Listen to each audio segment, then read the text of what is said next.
It was a stormy night, and Sarah couldn't sleep.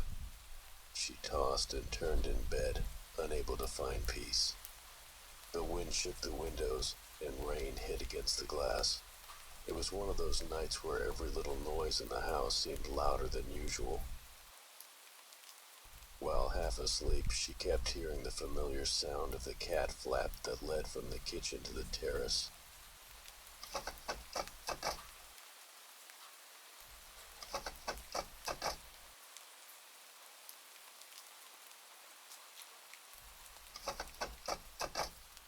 "It's just Mimi," she whispered to herself.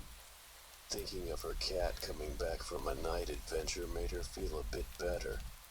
The flap noise happened many times, sometimes louder, sometimes softer. Sarah tried to ignore it and finally fall asleep, but after hearing it 10 times, it was too much. She rubbed her eyes and looked to the side. Her heart beat faster when she saw Mimi's outline sleeping peacefully next to her on the bed. If Mimi is here, what or who's using the cat flap?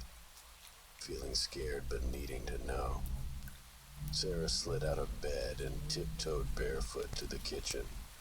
The cold floor made her shiver. Maybe it was just the wind, she hoped quietly as she approached the kitchen entrance. As she peeked around the corner, something small and fast darted by.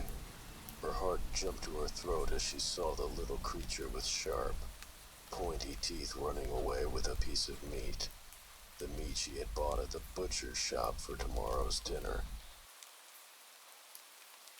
Sarah stood there, speechless, as her brain tried to make sense of what just happened. Did a gnome really come into her kitchen and steal her meat? Was the stormy night encouraging such creatures to come out from their hiding places? She could only think about what the gnome might have done if she hadn't left any meat in the kitchen. Since that night, Sarah makes sure there is always something to eat in her kitchen before she goes to bed. Not because she wants to feed the creature, but because she hopes it will settle for the food and leave her alone. Because who knows what a little gnome might do on a stormy night.